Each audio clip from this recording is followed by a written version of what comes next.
പുതിയൊരു വീഡിയോയിലേക്ക് എല്ലാവർക്കും സ്വാഗതം. അപ്പോൾ ഇന്നത്തെ റെസിപ്പി ചിക്കൻ ചീസ് പോക്കറ്റാണ് കേട്ടോ. സാധാരണ നമ്മൾ ബ്രെഡ് പോക്കറ്റ് തയ്യാറാക്കുമ്പോൾ മയണൈസിൻ്റെ ഒക്കെ ടേസ്റ്റുള്ള ഒരു ഫില്ലിംഗ് ആയിരിക്കും ഇതിനകത്തുള്ളത്. പക്ഷേ അതിൽ നിന്ന് വ്യത്യസ്തമായിട്ട് ഒരു അൽഫാമിൻ്റെ ഒക്കെ ടേസ്റ്റ് വരുന്ന ഒരു ഫില്ലിംഗ് ആണ് ഇതിനകത്ത് ചേർത്തേക്കുന്നത് കേട്ടോ. അപ്പോൾ നമുക്ക് വീഡിയോയിലേക്ക് കടക്കാം. അപ്പം ആരെങ്കിലും സബ്സ്ക്രൈബ് ചെയ്ത് കാണുന്നുണ്ടെങ്കിൽ ഒന്ന് സബ്സ്ക്രൈബ് ചെയ്ത് സപ്പോർട്ട് ചെയ്യണം കേട്ടോ. അപ്പോൾ ആദ്യം നമുക്ക് ഇതിലേക്ക് വേണ്ടിയുള്ള ഫില്ലിങ്സ് തയ്യാറാക്കാം. അതിനുവേണ്ടി സവാള, ക്യാപ്സിക്കം, അതേപോലെ വറ്റൽമുളകും എടുത്തിട്ടുണ്ട്.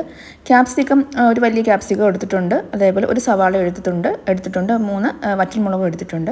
പിന്നെ ചിക്കൻ ഉപ്പും കുരുമുളക് പൊടിയും പിന്നെ അല്പം വലിയ ജീരകം ഉണ്ടല്ലോ അതും കൂടെ പൊടിച്ച് ചേർത്തിട്ട് വേവിച്ച് വെച്ചേക്കുന്നതാണ്. വേവിച്ച് പൊടിച്ച് എടുത്തേക്കുന്നതാണ് കേട്ടോ. ഈ ഒരു മിക്സിയുടെ ജാറിലേക്ക് നമ്മൾ അരിഞ്ഞ് വെച്ചിരിക്കുന്ന സവാളയും ക്യാപ്സിക്കവും അതേപോലെ വറ്റൽമുളകും കൂടെ ചേർത്ത് കൊടുക്കാം.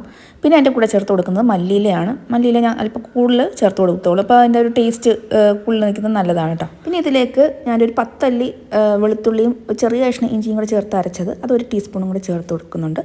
എന്നിട്ട് അത് നന്നായിട്ട് അരച്ചെടുക്കുക കേട്ടോ. നന്നായിട്ട് അരച്ചെടുത്തതിന് ശേഷം ഒരു പാൻ ചൂടാക്കാൻ വെക്കാം. അതിലേക്ക് അല്പം സൺഫ്ലവർ ഓയിൽ ഒഴിച്ചു കൊടുക്കാം. എന്നിട്ട് ഈ അരപ്പ് അതിലേക്ക് ഇട്ട് കൊടുക്കാം. അപ്പോൾ ഇതിൻ്റെ വെള്ളമയമൊക്കെ ഒന്ന് വറ്റിച്ചെടുക്കണം. അപ്പോൾ ഈ സമയത്ത് ഇതിലേക്ക് ഒരു 1/2 ടീസ്പൂണ് വലിയ ജീരകത്തിൻ്റെ പൊടിയും അതേപോലെ 1 ടീസ്പൂണ് മന്തി മസാലപ്പൊടി ഞാൻ പൊടിച്ച് എടുത്ത് വെച്ചതാണ് കേട്ടോ. അത് കടയിൽ നിന്ന് വാങ്ങിക്കാൻ കിട്ടും. അത് ചേർത്താലും മതി. പിന്നെ 1 സ്പൂൺ കുരുമുളക് പൊടിയും പിന്നെ ആവശ്യത്തിന് അല്പം ഉപ്പും കൂടെ ചേർത്ത് കൊടുത്തിട്ട് നന്നായിട്ട് ഇതിൻ്റെ വെള്ളമയമൊക്കെ ഒന്ന് വറ്റിച്ചെടുത്ത് അപ്പോഴത്തേക്കും ഈ മസാലപ്പൊടിയൊക്കെ പച്ചമണം എല്ലാം മാറി വരും കേട്ടോ. അപ്പോൾ നന്നായിട്ടൊന്ന് വറ്റിച്ചെടുക്കാം. ഈ മസാലയിലെ വെള്ളമയമൊക്കെ വറ്റി വന്നിട്ടുണ്ട്. ഇനി നമുക്കിതിലേക്ക് പൊടിച്ച് വെച്ചിരിക്കുന്ന ചിക്കൻ ചേർത്ത് കൊടുക്കാം. അപ്പം മിക്സിയിൽ അങ്ങ് പൊടിക്കേണ്ട ആവശ്യമില്ല, കൈ കൊണ്ടൊന്ന് ഞെരടി എടുത്താൽ മതി കേട്ടോ. കാരണം നമുക്ക് ഇടയ്ക്കുന്ന ചിക്കൻ കടിക്കാൻ കിട്ടണം. അപ്പോൾ ആ രീതിയിൽ ഒന്ന് കൈ കൊണ്ട് പൊടിച്ച് ചേർത്താൽ മതി. അങ്ങനെ ആ ചിക്കൻ നന്നായിട്ട് മസാലയായിട്ട് യോജിപ്പിച്ച ശേഷം ഇതിലേക്ക് 1 സ്പൂണ് സോയാ സോസും കൂടെ ചേർത്ത് കൊടുക്കാം. അതും കൂടെ ചേർത്ത് നന്നായിട്ടൊന്ന് മിക്സ് ആക്കിയ ശേഷം നമുക്ക് ഇനി ഫ്ലെയിം ഓഫ് ആക്കാം. എന്നിട്ട് ഇത് ചൂടാറുന്നതിന് മുമ്പേ തന്നെ നമുക്കിതിലേക്ക് ചീസ് ചേർക്കണം. അപ്പോൾ ഞാൻ മൊസറല്ല ചീസാണ് ചേർക്കുന്നത്.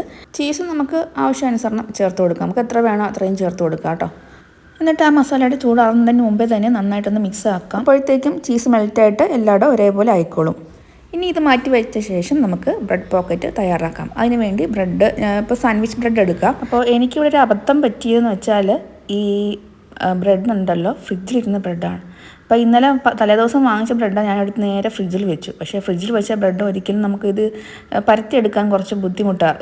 എല്ലാം പൊടിഞ്ഞ് പോകുന്നുണ്ട്. ഒരു പരുവത്തിൽ ഞാൻ ഇത് പരത്തിയെടുത്തത്. അപ്പം നമ്മൾ ഇതേപോലെ പോക്കറ്റ് ഉണ്ടാക്കാൻ വേണ്ടി എടുക്കുന്ന ബ്രെഡ് ഫ്രഷായിട്ട് വാങ്ങിക്കുന്ന ബ്രെഡ് വേണം എടുക്കാം കേട്ടോ. അല്ലാതെ തലേദിവസം നമ്മൾ ഫ്രിഡ്ജിലിരിക്കുന്ന ബ്രെഡ് ഒരിക്കലും എടുക്കാൻ പാടില്ല. അത് പൊടിഞ്ഞ് വലിയ പാടാണ് നമുക്ക് ഇത് പോക്കറ്റ് ഉണ്ടാക്കി എടുക്കാൻ. അപ്പോൾ ഞാൻ കുറച്ച് പാടുപെട്ടത് എടുക്കാൻ വേണ്ടി. അപ്പോൾ നിങ്ങൾ എടുക്കുമ്പോൾ ഫ്രഷായിട്ട് കടയിൽ നിന്ന് വാങ്ങിച്ചത് അത് അന്നേരം എപ്പോഴാണ് നമ്മൾ ഉണ്ടാക്കാൻ എടുക്കുന്നത് അന്നേരം നമ്മൾ അന്ന് വാങ്ങിച്ചത് തന്നെ ഫ്രിഡ്ജിൽ വെക്കാത്തത് എടുത്ത് ഉപയോഗിക്കുന്നതാണ് നല്ലത് കേട്ടോ. അപ്പോൾ നമ്മളിത് സൈഡൊക്കെ ഒന്ന് അരികൊക്കെ മുറിച്ച് മാറ്റിയ ശേഷം നമുക്ക് നന്നായിട്ടൊന്ന് പരത്തിയെടുക്കാം. 2 ബ്രെഡ് ഒന്നിച്ച് വെച്ചാണ് പരത്തിയെടുക്കുന്നത്. എന്നിട്ട് ഒരു വട്ടത്തിലുള്ള എന്തെങ്കിലും സംഭവം അടപ്പോ ഞാനിപ്പം നമ്മുടെ പുട്ടുകുറ്റിയുടെ ഉണ്ടല്ലോ അടപ്പ് എടുത്ത് വെച്ചിട്ടാണ് റൗണ്ട് ഷേപ്പ് ആക്കി എടുക്കുന്നത്. അപ്പം നമുക്ക് ഇതിപ്പോൾ സ്ക്വയർ ഷേപ്പിൽ വേണമെങ്കിൽ എടുക്കാം. അപ്പം ഒരു ഭംഗിക്ക് വേണ്ടി കാണുമ്പോൾ ഒരു രസത്തിന് വേണ്ടി ഇത് റൗണ്ട് ഷേപ്പിലാക്കി എടുക്കുന്നതേ ഉള്ളൂ കേട്ടോ. അങ്ങനെ ഈ 2 ബ്രെഡ് വെച്ച് നമുക്ക് എത്ര പോക്കറ്റ് വേണോ അത്രയും നമ്മൾക്ക് ഇതേപോലെ പരത്തി റൗണ്ട് ഷേപ്പിലാക്കി എടുക്കാം കേട്ടോ. അപ്പോൾ ഈ അരി മുറിച്ചെടുത്ത ബ്രെഡിൻ്റെ പീസുകളൊക്കെ നമുക്ക് ഇതേപോലെ ബ്രെഡ് ക്രംസ് ആക്കി വെക്കാം. മിക്സിയിലൊന്ന് പൊടിച്ചിട്ട് ഇതേപോലെ ഒന്ന് ചെറുതായിട്ടൊന്ന് ഫ്രൈ ആക്കി എടുത്താൽ മതി. നല്ലൊരു ലൈറ്റ് ബ്രൗൺ നിറത്തിലാവുന്നിടം വരെ ഒന്ന് ഫ്രൈ ആക്കി എടുക്കാം. നമുക്ക് ഇത് ഫ്രിഡ്ജിൽ സൂക്ഷിച്ച് വെക്കാം കേട്ടോ. ഫ്രിഡ്ജിൽ സൂക്ഷിച്ച് വെച്ച് കഴിഞ്ഞാൽ നമുക്ക് കട്ട്ലറ്റോ ഇതേപോലെ സംഭവങ്ങളൊക്കെ ആക്കിയെടുക്കാം.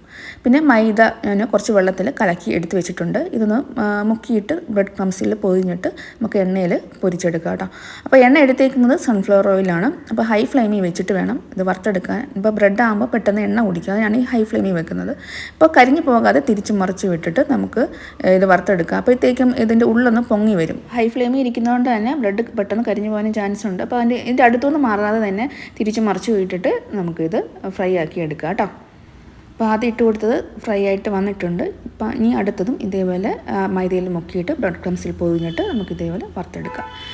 അപ്പോൾ എല്ലാം വറുത്ത് മാറ്റി വെച്ച ശേഷം വേണം നമുക്കിത് ഫില്ല് ചെയ്യാൻ വേണ്ടി 2ആയിട്ടൊന്ന് കട്ട് ചെയ്യാം. അപ്പം നമ്മൾ കത്തി ഉപയോഗിച്ച് കട്ട് ചെയ്യുന്നതിനെക്കാട്ടും കൂടുതൽ നല്ലത് കത്രിക ഉപയോഗിച്ച് കട്ട് ചെയ്യുമ്പോൾ കറക്റ്റായിട്ട് കട്ട് ചെയ്തെടുക്കാൻ പറ്റും കേട്ടോ. അപ്പോൾ ഞാൻ വീഡിയോയിൽ കാണിക്കാൻ വേണ്ടി ഇപ്പോൾ ആദ്യം 2 മാത്രമേ ഫ്രൈ ആക്കി എടുക്കുന്നുള്ളൂ. ബാക്കി പിന്നീട് നമുക്ക് ആവശ്യമുള്ളതുപോലെ ഫ്രൈ ആക്കി എടുക്കാം കേട്ടോ. എന്നിട്ട് ഇതേപോലെ ഒരു പോക്കറ്റ് പോലെ കിട്ടും. എന്നിട്ട് നമുക്ക് ഇതിനകത്ത് ഫില്ലിങ്സ് ആക്കി വെച്ച് കൊടുക്കാം. അപ്പം ഈ പണി എന്ന് വെച്ചാൽ നമ്മൾ ഈ മസാല ഉണ്ടാക്കുന്നതാണ് ഒരു പണി. അല്ലാതെ വേറെ ബുദ്ധിമുട്ടൊന്നുമില്ല. പെട്ടെന്ന് നമുക്ക് തയ്യാറാക്കി എടുക്കാൻ പറ്റും. അപ്പോൾ ഇതേപോലെ ഫില്ലിങ് വെച്ചിട്ട് നമുക്ക് ഉപയോഗിക്കാം കേട്ടോ. അപ്പം മിക്ക ആൾക്കാരും ഈ റമദാനിന് ഉണ്ടാക്കി കാണും, ഇഫ്താറിന് ഉണ്ടാക്കി കാണുമായിരിക്കും. പക്ഷേ ഈ ഫില്ലിങ്സ് ഒന്ന് ട്രൈ ചെയ്ത് നോക്കാം കേട്ടോ. ഇത് നല്ലൊരു ഫില്ലിങ്സാണ്, കഴിക്കാൻ നല്ല ടേസ്റ്റാണ് കേട്ടോ. അപ്പം നമ്മൾ സാധാരണ മയണൈസൊക്കെ ചേർത്താണ് ഉപയോഗിക്കുന്നത്. മയണൈസൊന്നും വേണ്ട, ആവശ്യമില്ല, മുട്ടയെ ആവശ്യമില്ല.